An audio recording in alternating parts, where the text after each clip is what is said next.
Capítulo 43, antes da reunião. Os preparativos espirituais para a reunião eram ativos e complexos. Chegamos de regresso à residência de Dona Isabel, quando faltavam poucos minutos para as 18 horas e já o salão estava repleto de trabalhadores em movimento. Observando com estranheza determinadas operações, fiz algumas perguntas ao nosso orientador, que me esclareceu com bondade. Realizar uma sessão de trabalhos espirituais eficientes não é coisa tão simples.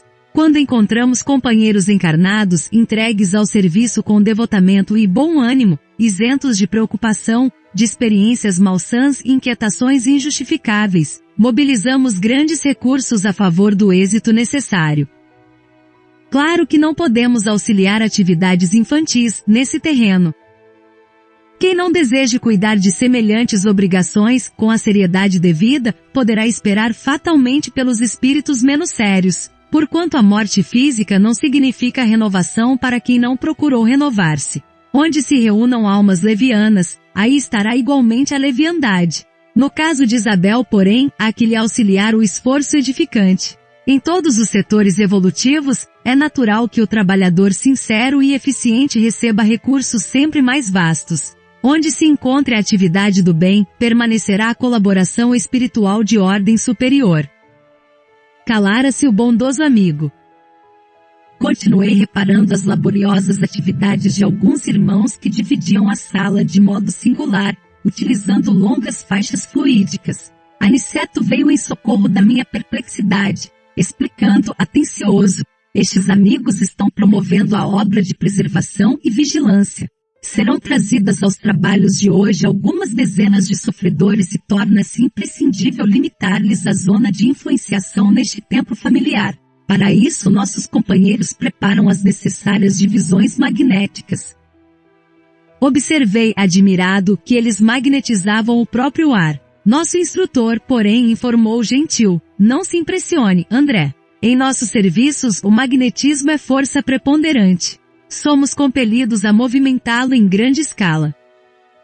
E sorrindo, concluiu: já os sacerdotes do Antigo Egito não ignoravam que para atingir determinados efeitos, é indispensável impregnar a atmosfera de elementos espirituais, saturando-a de valores positivos da nossa vontade. Para disseminar as luzes evangélicas aos desencarnados, são precisas providências variadas e complexas, sem o que tudo redundaria em aumento de perturbações. Este núcleo é pequenino, considerado do ponto de vista material, mas apresenta grande significação para nós outros. É preciso vigiar, não o esqueçamos.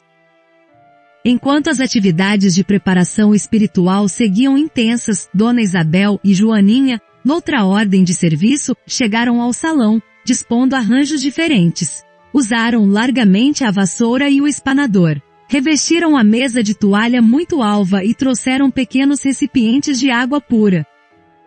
A uma ordem de um dos superiores daquele templo doméstico, espalharam-se os vigilantes, em derredor da moradia singela. Nos menores detalhes estava a nobre supervisão dos benfeitores.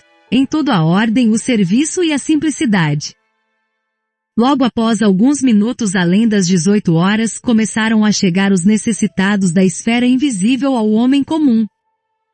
Se fosse concedida à criatura vulgar uma vista de olhos, ainda que ligeira, sobre uma assembleia de espíritos desencarnados, em perturbação e sofrimento, muito se lhes modicariam as atitudes na vida normal. Nessa afirmativa devemos incluir, igualmente, a maioria dos próprios espiritistas, que frequentam as reuniões doutrinárias, alheios ao esforço autoeducativo, guardando da espiritualidade uma vaga ideia, na preocupação de atender ao egoísmo habitual. O quadro de retificações individuais após a morte do corpo é tão extenso e variado que não encontramos palavras para definir a imensa surpresa.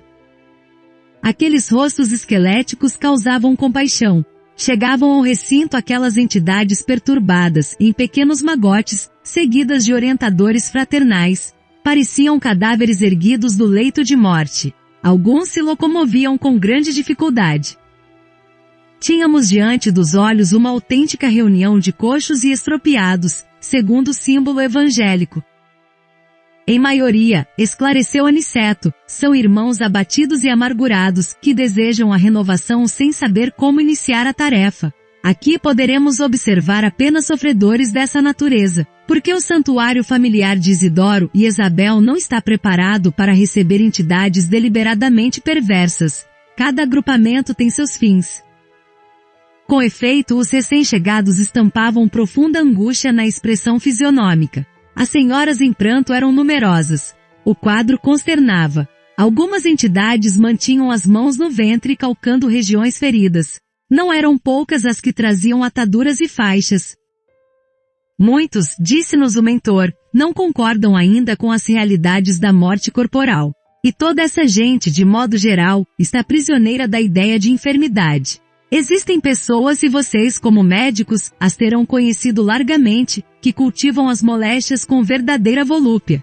Apaixonam-se pelos diagnósticos exatos, acompanham no corpo, com indefinível ardor, a manifestação dos indícios mórbidos, estudam a teoria da doença de que são portadoras, como jamais analisam um dever justo no quadro das obrigações diárias, e quando não dispõem das informações nos livros, estimam a longa atenção dos médicos, os minuciosos cuidados da enfermagem e as compridas dissertações sobre a enfermidade de que se constituem voluntárias prisioneiras.